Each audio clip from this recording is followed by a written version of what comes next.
Picture this. It's the summer of 1834, and neighborhoods across Massachusetts are gagging on a smell so foul, so absolutely putrid, that residents are literally demanding their neighbors bury their possessions in the ground. We're not talking about garbage or sewage. We're talking about brand new products, boots, coats, mailbags, that people had paid good money for just months earlier. These rubber goods are now melting into sticky, reeking puddles of goo that you can smell from blocks away. Imagine spending your entire savings on what was supposed to be revolutionary waterproof clothing, only to watch it dissolve into a stinking mess when summer arrives. That's exactly what happened to thousands of people. Shopkeepers were going bankrupt. Customers were rioting. And 8 out of 9 rubber factories in Massachusetts shut down completely, taking millions of dollars with them. It was an economic disaster based on one simple problem. Nobody could figure out how to make rubber work. This wasn't just some minor business failure. This was the Great India Rubber Panic, and it destroyed everything it touched. Factories that had been churning out products just months before were now empty shells. Investors who thought they'd discovered the next big thing were completely wiped out. The entire industry collapsed so spectacularly that people started using the word rubber as a joke, a synonym for worthless trash. Now, most rational people looked at this catastrophe and thought, well, that's done. Rubber is finished. But there was this one guy, a bankrupt hardware merchant with 12 children to feed, who looked at the exact same situation and thought, I'm going to dedicate the next 10 years of my life to solving this problem, even if it destroys my family in the process. His name was Charles Goodyear. And here's the thing that makes this story almost unbearable to hear. He actually solved it. He created a process that would revolutionize the entire world, that would make billions of dollars for other people, that would eventually put rubber in everything from car tires to medical equipment to spacesuits. But the solution? It came completely by accident. And by the time he figured it out, 6 of his children were dead from malnutrition. His wife had suffered through decades of poverty so extreme they had to sell their children's school books for food money. And Goodyear himself would die $200,000 in debt. That's about $6.8 million in today's money. So the question that drives this entire story is this. What kind of man destroys his own family chasing an impossible dream? And even more importantly, what happens when that impossible dream actually comes true, but you're too obsessed and too broke to do anything about it? If you're into stories about the geniuses and maniacs who built the modern world while their families starved, hit that subscribe button. And let me know in the comments if you'd ever heard about how rubber actually became useful, because I guarantee the story is darker than you think. Now, to understand just how insane Charles Goodyear's obsession was, you need to understand what the 1830s were really like. Think of Industrial Revolution America as the most cutthroat startup race imaginable, except instead of apps and venture capital, people were building factories that could literally explode and level entire buildings. There was no safety net, no bankruptcy protection that actually worked, and definitely no second chances. The competition between countries was absolutely brutal. Britain was that friend who already owned all the factories and had all the technical knowledge, and they were absolutely determined to keep it that way. They had laws preventing skilled workers from emigrating. They had spies trying to steal American innovations before Americans could even patent them properly. And they had centuries of industrial experience that the United States was desperately trying to catch up to. Massachusetts in the 1830s was basically the Silicon Valley of manufacturing. Except imagine if Silicon Valley had debtors' prisons where they literally locked up failed entrepreneurs. Because that's exactly what happened. If your business went under and you couldn't pay your debts, you didn't just file bankruptcy and start over. You went to prison. And you stayed there until somehow you earned enough money to pay off your creditors, which is pretty hard to do when you're locked in a cell. The working conditions in these factories were absolutely nightmarish. We're talking 16-hour days, 6 days a week, children as young as 7 working in textile mills where one mistake could cost them a hand or an arm. No safety equipment whatsoever. Factories were these dark, deafening hellholes filled with dangerous machinery, toxic fumes, and the constant risk of fire or explosion. The idea of workers' rights didn't exist. You worked until you dropped, or you got replaced by someone more desperate. And here's the thing about the rubber industry specifically. It was built on hope and hype and absolutely no understanding of basic chemistry. People had discovered that latex from Brazilian trees could be made into waterproof material. That's amazing, right? Revolutionary. Investors threw millions at it. Factories sprang up overnight. Everyone wanted to get in on the ground floor of what seemed like the next massive technological breakthrough. But there was one tiny problem. Natural rubber becomes a sticky, stinking mess when it gets hot, and it cracks and shatters when it gets cold. In Massachusetts, where you get both extremes, this was a disaster waiting to happen. Boots would be perfect in spring, then melt into goo in summer, and shatter like glass in winter. The same boots. Complete product failure on a seasonal cycle. The really wild part is that nobody understood why this was happening. They just knew it was. So companies tried everything. Different mixing processes, different additives, different curing techniques. Nothing worked. And one by one, these factories went under, taking their investors' money with them. This is the world Charles Goodyear walked into in 1830. He was 30 years old, recently bankrupt from his hardware business, and he had just seen some rubber life preservers in a store window. Most people would look at those and think, neat. Goodyear looked at them and became completely, utterly obsessed. Charles Goodyear was born on December 29, 1800, in New Haven, Connecticut. And here's something interesting. He came from actual colonial aristocracy. His ancestor, Stephen Goodyear, had literally founded New Haven Colony back in 1638. So this wasn't some poor kid from nowhere. This was someone whose family had been in America almost since the beginning. His father, Amasa Goodyear, ran a successful hardware business. The kind of place that sold farm tools, metal goods, manufactured items, basically everything people needed in early 19th century America. And young Charles was groomed to take over this family empire. At 14, he got sent to Philadelphia to apprentice in the hardware trade, learning the business from the ground up.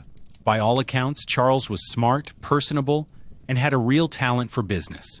He understood manufacturing, he understood retail, and when he partnered up with his father in 1821, they actually did well. Not spectacularly rich, but solid middle-class success. Charles married Clarissa Beecher in 1824, and they started having children. Everything seemed to be going according to plan. But here's where Charles Goodyear's personality starts to show itself. He wasn't content with just running a successful hardware business. He wanted to innovate. He started importing spring steel forks from Britain, revolutionary at the time, and tried to market them in America. He developed new agricultural implements. He was constantly looking for the next big thing, the innovation that would make him not just successful, but a genuine inventor and industrial pioneer. And this restlessness, this need to create something new, rather than just managing what already worked, it would eventually destroy him. The crash came in 1830. The economy tanked, credit dried up, and both Charles and his father declared bankruptcy. Just like that, the family fortune was gone. Charles went from comfortable middle-class merchant to debt-ridden failure practically overnight.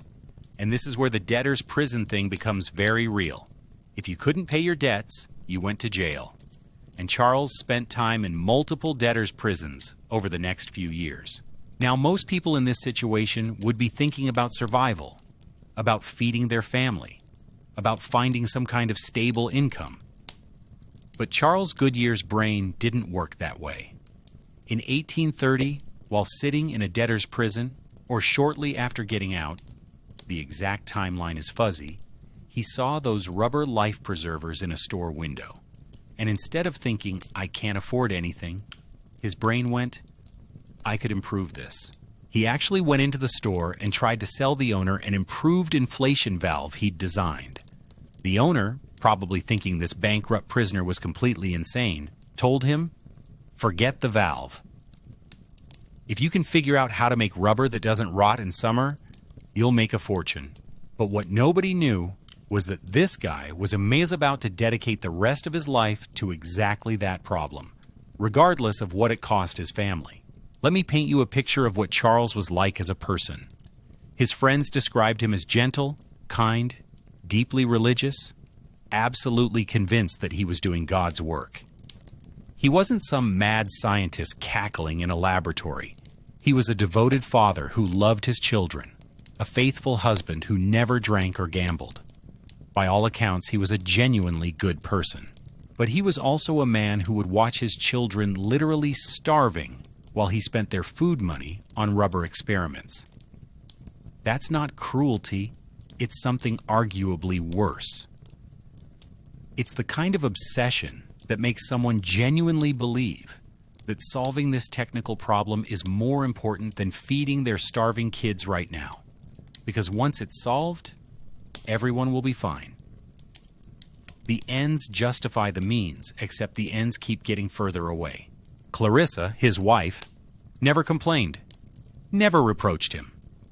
She watched 6 of their 12 children die of malnutrition and poverty-related diseases.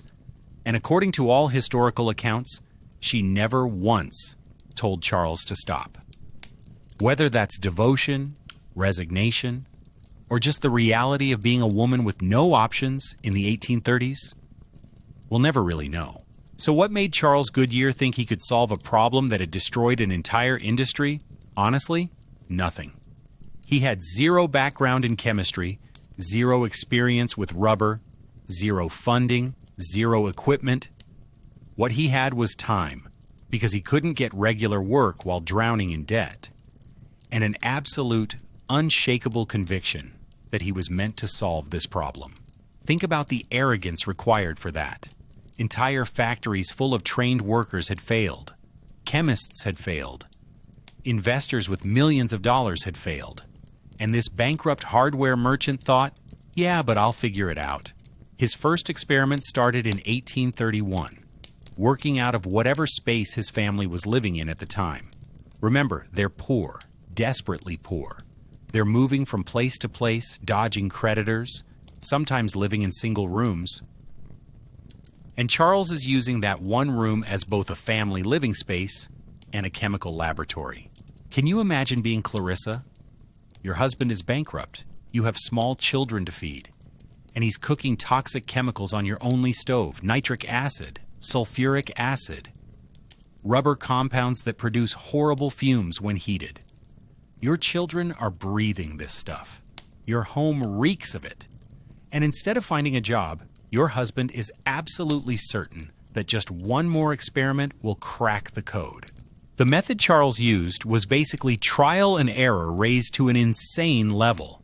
He'd try mixing rubber with magnesia. Didn't work. Try it with lime. Didn't work. Try it with acids. Seemed promising at first, then failed when summer came. Each time he'd get excited, think he'd solved it, try to get investors or manufacturers interested, and then watch his process fail spectacularly when the weather changed. In 1837, he actually got a patent number 240, for treating rubber with acid and gas. He was so convinced this was the answer that he took a contract from the Postal Service for 150 rubber mailbags. This was going to be his big break the moment when everyone realized he'd solved it. The mailbags melted into sticky paste before the first delivery. Complete disaster. But here's what's truly remarkable and terrifying about Goodyear. He didn't quit. Each failure just convinced him he was getting closer. It's like watching someone play the lottery for 10 years straight. getting more certain they're about to win with each losing ticket. Except this lottery is destroying his family in real time. How was he funding all this? Great question. Mostly by selling everything his family owned. Furniture, clothes, his wife's possessions, their children's school books. He'd borrow money from anyone who'd lend it. Family, friends, acquaintances, and immediately pour it into more rubber experiments. He'd promise investors that this time, this version would work, get a little funding, fail again, and somehow convince them to give him another chance. There are accounts of his children digging up potatoes from neighbors' fields. Not even fully grown potatoes. Just whatever they could find. Because there was no food in the house. Think about that level of hunger. Your father is home. He's not sick. He's not disabled. But he's spending all day mixing rubber compounds while you're literally foraging for scraps to survive. And the thing is, Goodyear wasn't just neglecting his family's physical needs. He was putting them in actual danger. Those chemicals he was working with? Toxic. Dangerous. He'd get chemical burns regularly. The fumes were poisonous. And he was doing all this in a shared family living space with young children present. In 1838, something interesting happened. Charles met a guy named Nathaniel Hayward, who'd been working at the Eagle India Rubber Company in Woburn, Massachusetts. Hayward was illiterate, but had a real knack for practical chemistry. And he claimed, and this is almost too perfect to be true, that the solution had come to him in a divine dream. According to Hayward, God told him that rubber, sulfur, and lamp black were all that were necessary. Now, was this actually a divine revelation, or just Hayward's brain processing his practical experience while he slept? Who knows? But Goodyear bought the process from Hayward for $3,000. Money he absolutely did not have. And started experimenting with sulfur treatments. This is crucial because sulfur is the key ingredient in vulcanization. But here's the brutal irony. Goodyear worked with sulfur for a year and still couldn't make it work right. He could make rubber less sticky. He could change its texture, but he couldn't make it stable across all temperatures. Close, but not quite. And his dark secret? He was starting to realize that he might be destroying his family for nothing. That maybe the entire rubber dream was impossible.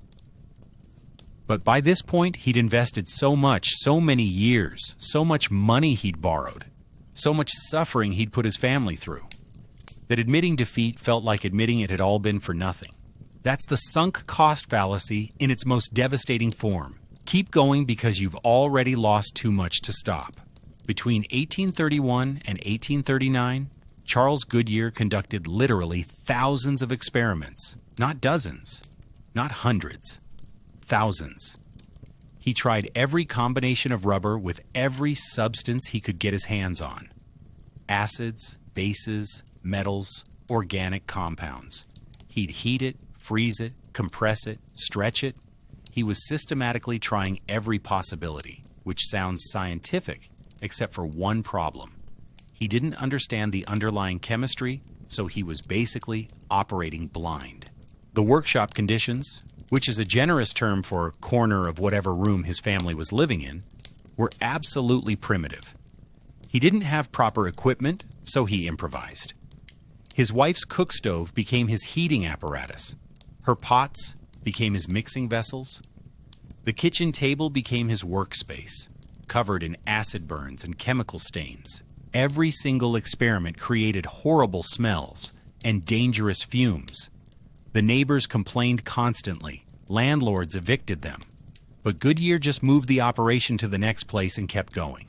He was like a machine, absolutely relentless, completely incapable of stopping, even as the evidence mounted that this approach wasn't working. The failed experiments weren't just disappointing, they were expensive. Each batch of rubber cost money. Each chemical cost money. And every failure meant that money was just gone, wasted, while his children went hungry. There's an account of Clarissa scraping failed rubber experiments off her cooking pots so she could make a thin soup for the children. That's the reality of the Goodyear household. Friends and family tried to intervene. They'd see the conditions the family was living in and beg Charles to give up this insane quest and just find a regular job. Any job. But Charles would explain with absolute sincerity that he was on the verge of a breakthrough, that the next experiment might be the one, that giving up now would mean all the previous suffering was for nothing. It's the logic of addiction, really. Just one more try. Just one more chance. The big payoff is right around the corner. Meanwhile, his children were dying. Not all at once in some dramatic tragedy, but one by one, ground down by poverty and malnutrition and the diseases that prey on weakened immune systems. 6 of his 12 children died before reaching adulthood. And while we can't say definitively that each death was caused by poverty, we can absolutely say that poverty didn't help. Imagine being a neighbor watching this happen. Watching a father conduct elaborate experiments while his children waste away. The natural reaction would be to think he's a monster. But people who met Goodyear universally described him as kind, gentle, devout. He loved his children. He'd weep over their graves. But he could not stop experimenting. That's what makes this story so uncomfortable. It's not a tale of an evil villain destroying his family. It's a tale of a good man so utterly consumed by a single idea that he literally could not see the damage he was causing. And worse, he genuinely believed that solving this problem would make everything right again, that the suffering was a necessary sacrifice for a greater good. In 1838 and 39, after Goodyear started working with sulfur based on Hayward's process, he actually started seeing improvements. Rubber treated with sulfur was less sticky, more durable. It seemed to handle temperature changes better. He got excited. This had to be it, except it still wasn't quite right. In cold weather, it would still crack. In hot weather, it would still soften more than it should. He could make batches that seemed perfect, but then they'd fail after a few weeks or months. It was maddening because he was so close. But close doesn't count in industrial chemistry. Either it works reliably or it doesn't.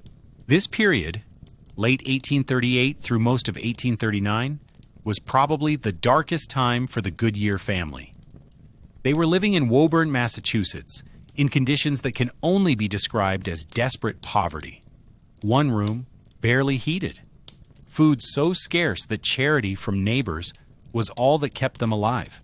And Charles, utterly convinced he was on the edge of success, just kept experimenting. His wife's health was breaking down. The constant stress, the poverty, the loss of children, the endless moves, the toxic chemical exposure, it was destroying her. But she never stopped him. Whether that's because she believed in him, or because she'd given up any hope of changing his mind, or because she simply had no choice, we'll never know. And that's when everything changed. But here's the thing nobody knew. When the breakthrough finally came, it wouldn't be because Goodyear figured something out. It would be because he got angry and threw something at a stove. The story of the vulcanization discovery has been told so many times that it's taken on an almost mythical quality. But the basic facts seem to be these. Sometime in the winter of 1839, probably in January or February, Charles Goodyear was working with a batch of rubber that had been treated with sulfur. He was in the factory of the Roxbury India Rubber Company, where his friend Samuel Armstrong was manager. According to most accounts, Goodyear was demonstrating his sulfur-treated rubber to Armstrong and some other people. Armstrong had seen Goodyear's experiments before and was pretty skeptical. He'd actually said, "Goodyear will get tired of building castles in the air," which is a nicer way of saying this guy is delusional. Something went wrong during the demonstration. The accounts vary on exactly what. Maybe the rubber sample got too hot. Maybe Goodyear got frustrated with the questions. Maybe he just made an angry gesture while holding the sample. But somehow a piece of sulfur-treated rubber ended up being thrown or falling onto a red-hot stove. What would you expect to happen? The rubber should melt, right? turn into that familiar sticky mess that had plagued the entire industry. Instead, something bizarre occurred. The rubber charred around the edges, yes, but the center didn't melt. It became leather-like, flexible but firm, and when it cooled down, it stayed that way. Goodyear grabbed the charred sample and started examining it obsessively. He took it outside into the freezing Massachusetts winter. It didn't crack. He brought it back inside to the warmth. It didn't soften. He stretched it, bent it, twisted it. It returned to its original shape. This was completely different from anything he'd seen before. Now imagine the emotion of this moment. 10 years. 10 years of failure after failure. 10 years of watching your family suffer. 10 years of being mocked, evicted, imprisoned, bankrupted, and then, completely by accident, you see something that suggests you weren't insane after all. But here's the cruel twist. Goodyear didn't understand what had happened. He knew that heating sulfur-treated rubber had created something amazing, but he didn't know why. He didn't know the exact temperature required. He didn't know the precise ratio of sulfur to rubber. He didn't know how long to apply heat. He just knew that somehow, under some specific conditions, it worked. So began another 5 years of experimentation, 5 more years of poverty, while Goodyear tried to reliably reproduce that accidental discovery. And those 5 years might have been even harder on his family than the previous 10, because now he had proof that success was possible, which made it even harder to quit. He'd nail samples of the heated rubber outside his house in all weather conditions, monitoring how they held up. He'd show them to potential investors, trying to get funding. He'd explain that he'd discovered the secret, but just needed a bit more time to perfect the manufacturing process. Some people believed him. Most thought he was still chasing an impossible dream. The technical challenge was actually quite complex. Vulcanization, which is what we now call the process, requires heating rubber mixed with sulfur to a specific temperature range. Too cold, and nothing happens. Too hot, and the rubber degrades. The amount of sulfur matters. The heating time matters. The pressure matters. Goodyear was trying to figure all this out through trial and error, without any understanding of polymer chemistry, because polymer chemistry hadn't been invented yet. Think about trying to bake bread without knowing about yeast, gluten development, or oven temperatures. You might accidentally make bread once, but could you reliably do it again? That was Goodyear's problem. He'd stumbled onto something revolutionary, but he couldn't consistently replicate it. Meanwhile, word was getting out. People in the rubber industry heard that Goodyear claimed to have solved the stability problem. Some were skeptical. Others were very interested. And a few, particularly some sophisticated British industrialists, were paying very close attention indeed. By 1844, after 5 more years of work, Goodyear had refined the process enough to file for a patent. United States Patent Number 3633, granted June 15, 1844. It covered the process of heating rubber mixed with sulfur to create a stable material. The patent was written in Goodyear's typically optimistic style, describing vulcanization as if he'd methodically figured it out through systematic research. He didn't mention the angry toss onto a hot stove. He didn't mention the decade of failures. He made it sound like the rational outcome of careful experimentation. And the unexpected consequences? Well, getting the patent was the easy part. The hard part was going to be keeping it, manufacturing products, making money, and preventing other people from stealing the process he'd suffered so much to discover. What Charles Goodyear didn't know yet was that his greatest enemies weren't going to be in courtrooms or factories in America. They were going to be across the Atlantic Ocean, in Britain, where a rubber manufacturer named Thomas Hancock was about to commit what might be the most profitable act of industrial espionage in the 19th century. Here's where the story gets absolutely infuriating. Remember, Charles Goodyear has just spent 15 years destroying his family's life to solve this rubber problem.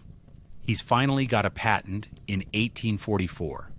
He's starting to set up manufacturing agreements. Things are looking up.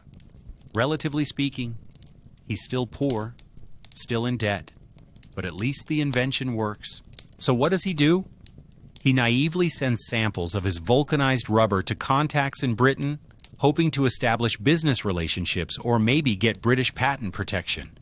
Because remember, in the 1840s, there's no international patent law. A United States patent doesn't protect you in Britain. You need to file a separate British patent. The samples end up in the hands of a guy named Stephen Moulton, who's connected to Thomas Hancock. Now, Thomas Hancock was no fool. He was one of the most sophisticated rubber manufacturers in Britain, the guy who'd been making Macintosh raincoats and other rubber products for years. He knew the industry inside and out, and he knew exactly how valuable a stable rubber process would be. When Hancock got his hands on Goodyear's samples, he didn't just admire them and move on. He studied them like a forensic investigator. He examined the surface, the texture, the smell. And he noticed something, a faint yellow bloom on the rubber. That bloom was sulfur, the telltale residue that revealed the key ingredient. Now, Hancock already knew about sulfur treatments. They weren't new. What he didn't know was that heat was the critical factor. But by analyzing Goodyear's samples, by testing different heating processes, by systematically reverse engineering what Goodyear had accidentally discovered, Hancock figured it out. And in November 1843, Thomas Hancock filed his own British patent for vulcanization. This was months before Goodyear had completed his United States patent application. So by British patent law, which used a first-to-file system, Hancock had priority. It didn't matter that Goodyear had actually invented the process. What mattered was who filed first. Can you imagine how Goodyear felt when he found out? He'd sent samples trying to establish a business relationship, and instead he'd basically handed over his entire invention to someone who then patented it in their own name. It's like if you invented the iPhone, sent a prototype to a potential partner in another country, and they immediately filed patents and started manufacturing it themselves. The British courts sided with Hancock. The logic was simple. Hancock filed first in Britain, therefore Hancock owned the British rights. The fact that he'd clearly reverse engineered it from Goodyear's samples? Irrelevant. The fact that Goodyear had clearly invented it first? Didn't matter in British law. This wasn't just about pride or credit. This was about money, massive money. Britain was the manufacturing powerhouse of the world. The British Empire needed rubber for everything: military equipment, industrial products, consumer goods. Whoever controlled the vulcanization patent in Britain would make a fortune. And that person was now Thomas Hancock, not Charles Goodyear. Goodyear tried to fight it. He spent money he didn't have on British lawyers. He presented evidence.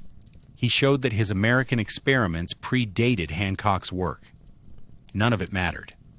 The British courts ruled in favor of the man who had clearly stolen the process, simply because he'd been smarter about the paperwork. And Hancock? He became wealthy.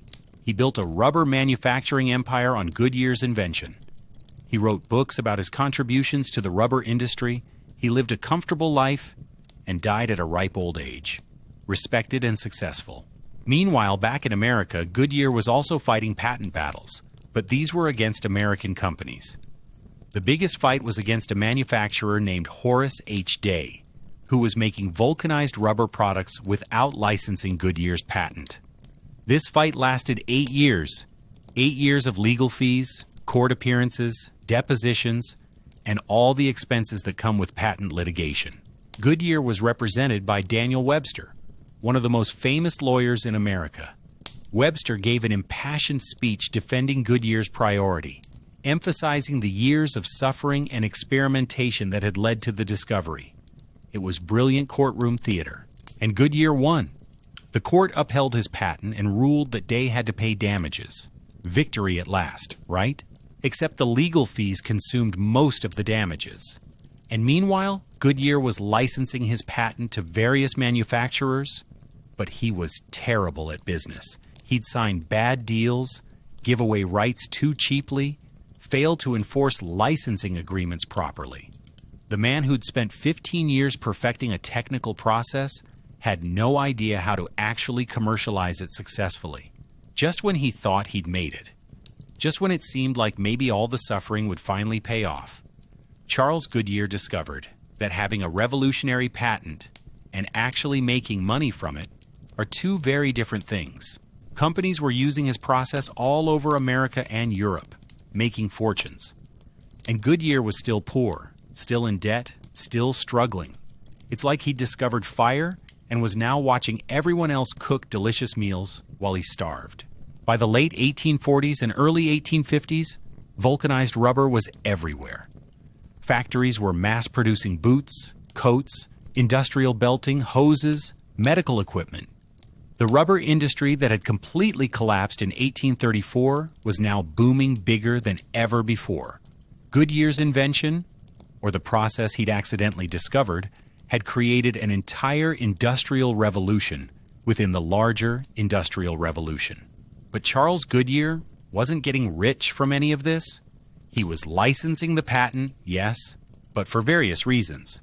Bad business deals, legal fees, enforcement costs, competing claims. The money coming in barely covered his massive debts. There's this dark irony to Goodyear's situation in this period. He's finally being recognized as an inventor. People know his name. The scientific community acknowledges his discovery. But financially, he's still drowning. It's like being a famous musician who doesn't own the rights to their own songs. Everyone knows who you are, but you're not seeing the profits. The manufacturing process itself was becoming increasingly sophisticated. Companies were figuring out how to make vulcanized rubber in different hardnesses, different colors, different forms. They were creating new applications constantly. Rubber was becoming essential to modern industry. You needed it for machine belts, for waterproofing, for insulation, for countless applications that hadn't even existed before. And every single one of those applications was based on Goodyear's discovery. But the companies making money from it had lawyers, business managers, manufacturing facilities. Goodyear had none of that. He was still basically an independent inventor trying to navigate a business world that was way beyond his expertise. The conflicts with workers and labor conditions in rubber factories were becoming significant too. Making vulcanized rubber involved heat, pressure, toxic fumes. Workers were getting sick, there were accidents.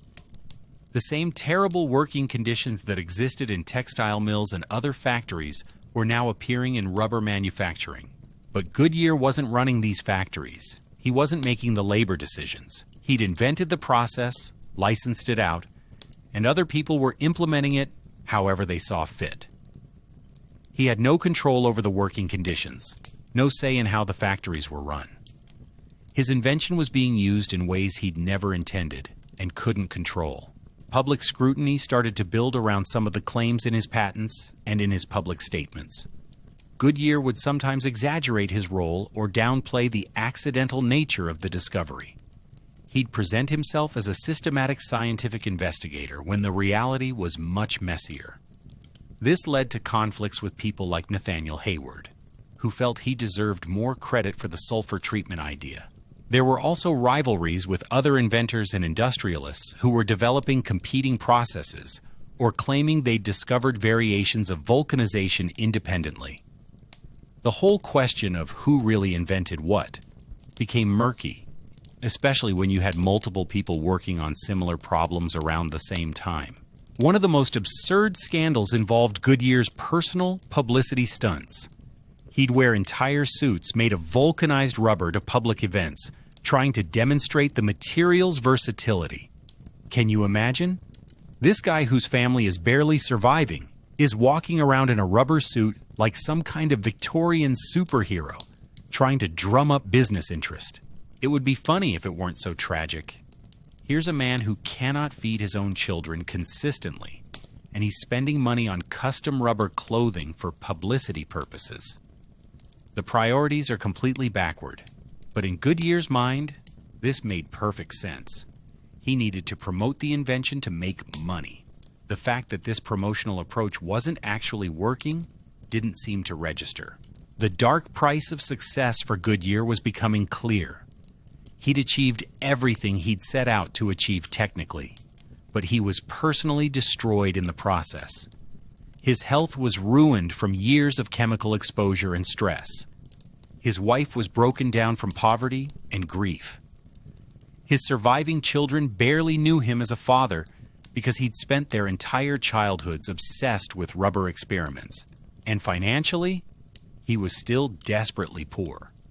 The invention that was making millions for other people was generating barely enough revenue for him to stay afloat. Every dollar that came in immediately went out to cover old debts, legal fees, or new experimental costs. There was no accumulation, no building of wealth, no financial security. This is the period when Goodyear's story becomes a case study in the difference between invention and commercialization. He'd done the impossible. He'd solved a technical problem that had defeated an entire industry. But solving a technical problem and building a successful business are completely different skills, and Goodyear had only one of them. Maintaining any kind of monopoly on vulcanization was becoming increasingly difficult. The basic problem was this. Once people knew that sulfur plus heat could stabilize rubber, they could figure out variations of the process. They might heat it differently, use different sulfur concentrations, add other ingredients. Were these variations covered by Goodyear's patent? That became a legal question that spawned countless court battles. The patent wars were absolutely brutal. It wasn't just Horace Day anymore. Multiple companies were using vulcanization processes that were similar but not identical to Goodyear's patent. Each case required expensive litigation to determine if the variation was different enough to avoid infringement. And Goodyear had to fund these legal battles while still desperately poor. Think about the psychology of this. You've invented something revolutionary. You have a patent. But you're spending every dollar you earn from that patent fighting legal battles to protect it. It's like running a business where all your profits go to lawyers. You're technically successful but practically broke. And here's where things get weird. Goodyear was developing other problems beyond just financial ones. Years of chemical exposure, stress, malnutrition, and obsessive work habits were taking a toll on his mental and physical health. He became increasingly paranoid about industrial espionage, which, to be fair, was actually happening. But it got to the point where he trusted almost no one. There are accounts of Goodyear becoming convinced that workers in licensed factories were stealing his processes to sell to competitors. Sometimes this was true, sometimes it was paranoid imagination. The problem is that when you've been betrayed as many times as Goodyear had been, by business partners, by British manufacturers, by American competitors, it becomes hard to tell the difference between rational caution and paranoia. Corporate espionage was absolutely rampant in the rubber industry by this point. Companies would hire workers from competing factories just to learn their manufacturing techniques. They'd analyze competitors' products to reverse engineer the processes. They'd bribe employees for information. It was cutthroat in a way that modern corporate espionage, for all its sophistication, rarely matches in terms of sheer brazenness. Goodyear's response was to become even more secretive, even more controlling. But this backfired because it made him even harder to work with. Potential business partners got frustrated. Investors got nervous. He was simultaneously too trusting, giving away samples that got stolen, and too paranoid, refusing to share enough information to make proper business deals work. The most unexpected twist in the story comes in the early 1850s. Despite being broke, despite ongoing legal battles, despite his wife's poor health, Goodyear decided to go big with exhibitions at the major world's fairs. He created elaborate displays of vulcanized rubber products, everything from furniture to jewelry to decorative items, The 1851 Crystal Palace exhibition in London featured a Goodyear display that cost him thousands of dollars he didn't have. We're talking about custom-made rubber products designed to show the material's versatility and potential. It was impressive, it was innovative, it was also financially insane for a man drowning in debt. But that's how Goodyear's brain worked. He genuinely believed that if he could just show people how amazing vulcanized rubber was, the money would follow, that investors would see the potential and fund him properly, that manufacturers would license his patents at fair rates, that his financial problems would solve themselves through the sheer brilliance of the invention. It didn't work that way. People were impressed by the displays, yes, but being impressed doesn't translate directly into profitable business deals, especially when you're competing against established manufacturers who already have the technical knowledge and don't need to license from you because they're using slightly different processes. Goodyear's addictions weren't to substances. He didn't drink, didn't use drugs, didn't gamble in the traditional sense. His addiction was to the work itself, to the pursuit of rubber perfection, to proving that his life's work had been worthwhile. And like any addiction, it was destroying him, even as he insisted he had it under control. By the mid-1850s, Charles Goodyear's life was approaching its endgame. His health was failing badly. Years of chemical exposure had damaged his lungs and probably other organs. The stress had aged him prematurely. He looked like an old man in his 50s, worn down by decades of struggle. Clarissa, his first wife, died in 1853. She'd endured nearly 30 years of poverty, watched 6 of her children die, lived through countless evictions and imprisonments, and never complained. She died without ever seeing any real financial benefit from her husband's invention. Think about that. She suffered through all of it. The poverty, the hunger, the loss of children, the social humiliation, and died before any of it paid off. Goodyear remarried in 1854 to a woman named Fanny Wardle. But by this point, he was essentially a broken man. The obsessive energy that had driven him for decades was fading. He was sick, exhausted, and still desperately in debt. In 1855 came one of the most absurd moments in his entire story. Goodyear went to Paris for the World's Fair exhibition, spending more money he didn't have to create another elaborate rubber display. And while he was there, showcasing his invention to the world, he got arrested for debt. They threw him in a French debtor's prison. So here's Charles Goodyear, famous American inventor, exhibiting at a prestigious international fair, and he's literally in prison because he can't pay his bills. The French authorities didn't care that he was a renowned inventor. He owed money, so he went to jail. The truly bizarre part? While he was imprisoned in Paris, Napoleon III awarded him the Cross of the Legion of Honor for his contributions to industrial progress. Can you picture this? French officials coming to a prison cell to give this American inventor a prestigious medal, while he's locked up for being too poor to pay his debts. It's the ultimate symbol of Goodyear's life, celebrated as a genius, while treated as a financial failure. Honored for his achievements, while punished for his poverty. The contradiction was so extreme, it would be funny if it weren't so brutal. Back in America, the legal battles continued. Final court cases over patent rights, licensing disputes, claims, and counterclaims. Goodyear was spending his final years in courtrooms and law offices, fighting for recognition and compensation that never quite materialized in sufficient amounts. His manufacturing efforts were also falling apart. Various licensing agreements were going sour. Some manufacturers were going bankrupt themselves, taking any money they owed Goodyear with them. Others were finding ways to work around his patents. The whole business structure he'd tried to build was crumbling. The moment of maximum drama, and this is almost too on the nose to believe, came when Goodyear realized that despite everything he'd done, despite the suffering and sacrifice, he was going to die in poverty. Not working-class struggle, poverty. Not modest means poverty. Deep, serious, crushing debt. By 1860, his debts totaled approximately $200,000. In modern terms, that's close to $7 million.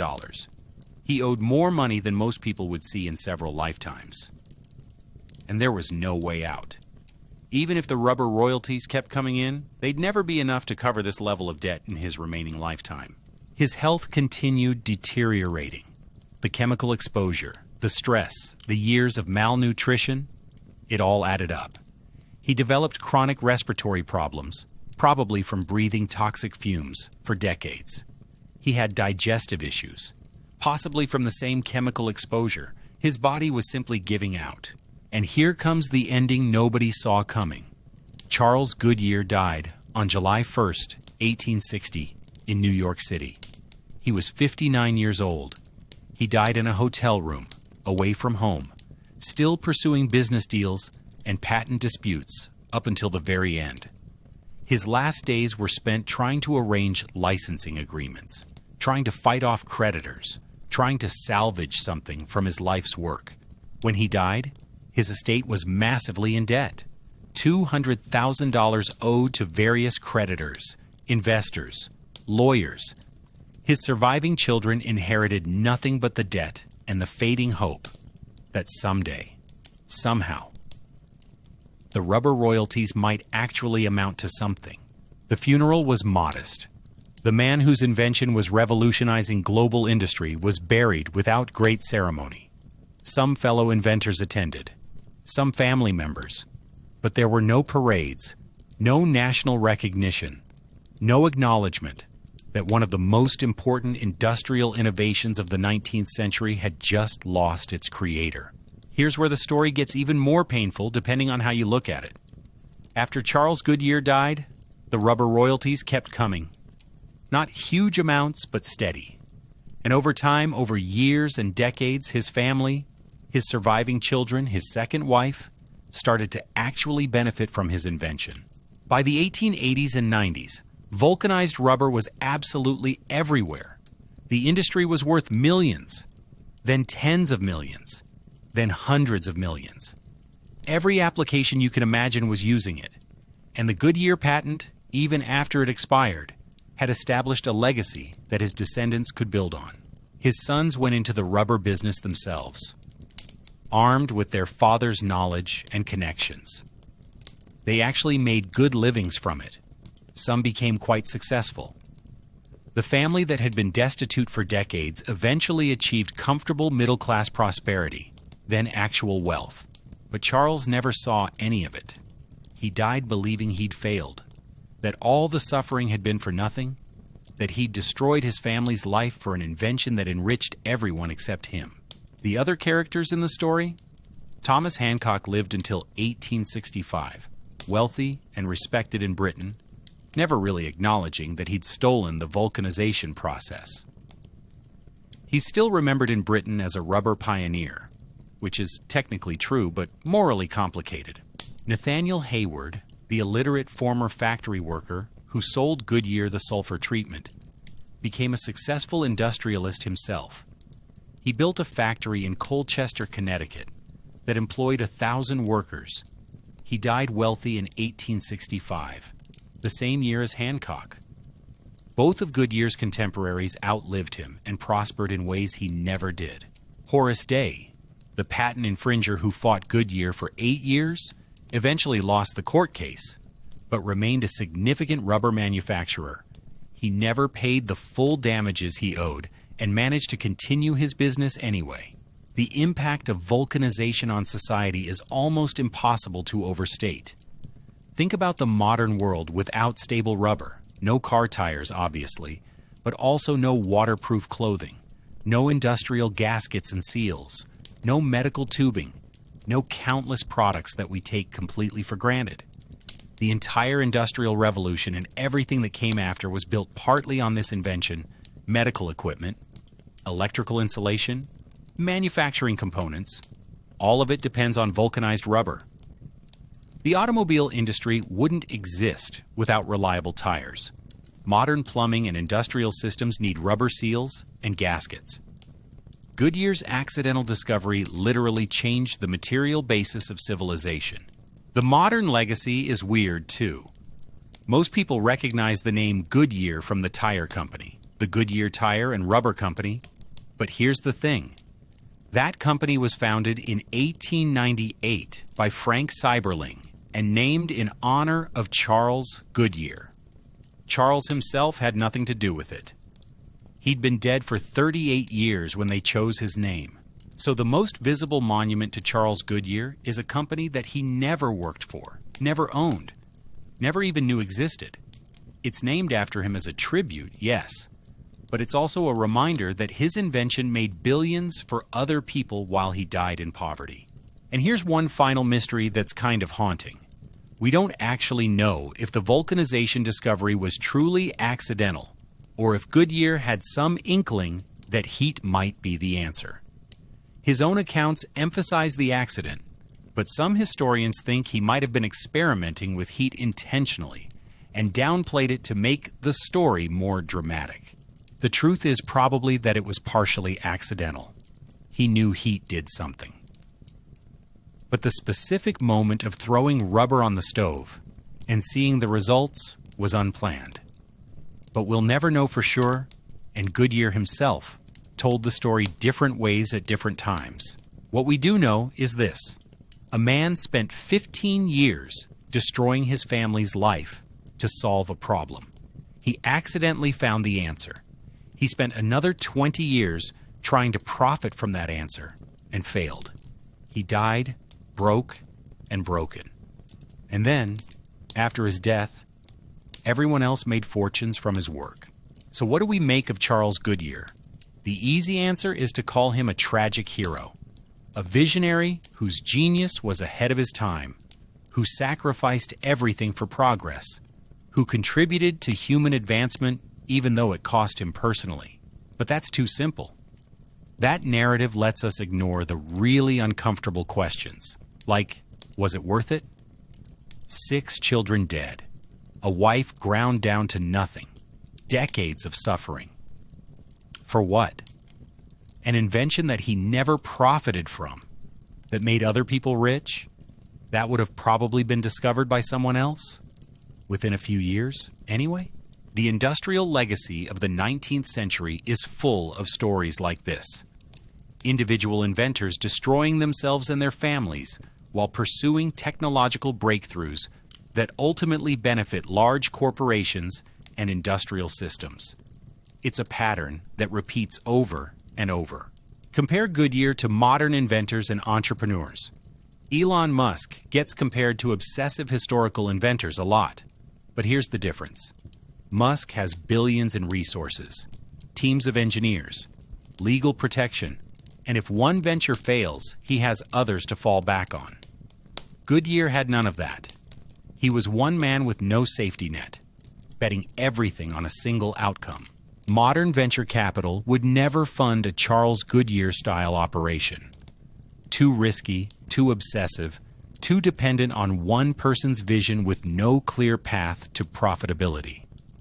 The modern innovation economy has systems to prevent exactly this kind of destructive obsession, which is probably good. But it also means we might be missing out on the kind of breakthroughs that only come from someone willing to sacrifice absolutely everything. The unresolved questions about Goodyear's story are fascinating. Did he have an obligation to his family, to give up and find regular work? Or did his wife and children implicitly accept the sacrifice in hopes of eventual success? Was he mentally ill in some way that made him unable to stop? Or was he perfectly rational within his own value system that prioritized innovation above immediate comfort? And what about the theft? Should Thomas Hancock be remembered as a brilliant industrialist or as a thief who stole another man's life's work? The British legal system said he did nothing wrong. Modern ethics would probably disagree. But the money went to Hancock, regardless of what we think now. The comparison with modern times is uncomfortable because we like to think we've evolved beyond this kind of exploitation. But have we? How many startups fail, destroying their founders' finances and families?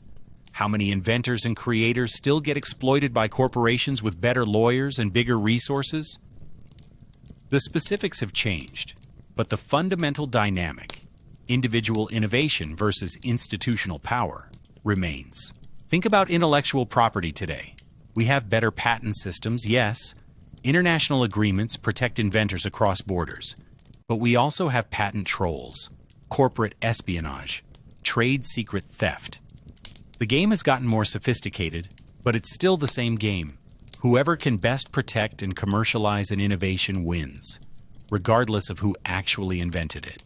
The questions about Goodyear's character are equally complicated. Was he brave or foolish? Visionary or delusional? Devoted to progress or selfishly obsessed? The answer is probably all of the above, which is what makes him interesting. He doesn't fit into a simple narrative category. He's not cleanly heroic or villainous. He's deeply, uncomfortably human. And that humanity is what makes this story so powerful. Charles Goodyear wasn't some superhuman genius or cartoon villain. He was a regular guy who became obsessed with a problem, who couldn't let it go even as it destroyed everything around him, who accidentally found an answer, and who then failed to capitalize on that answer in any meaningful way.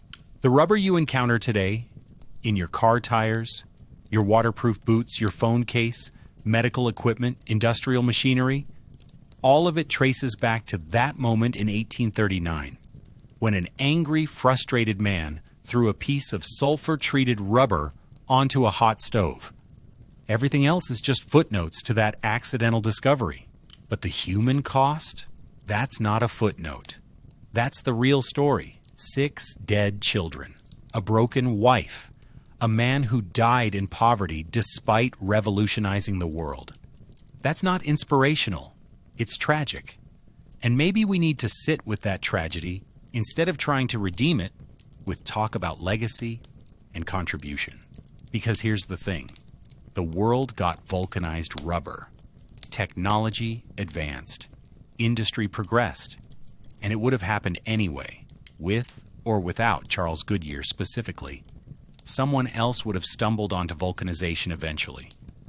The suffering of his family wasn't necessary for progress. It was just collateral damage in one man's obsessive quest. So what do you think about this story? Do you use vulcanized rubber products today, which is basically everything rubber, without thinking about where it came from? Let me know in the comments what inventor you want to hear about next. Hit that like button if you enjoyed this, and subscribe for more stories about the geniuses and madmen who built our world, usually at terrible personal cost. And maybe, just maybe, the next time you see a Goodyear tire or use any rubber product, spare a thought for Charles Goodyear and his family. They paid for our convenience in ways we'll never fully comprehend.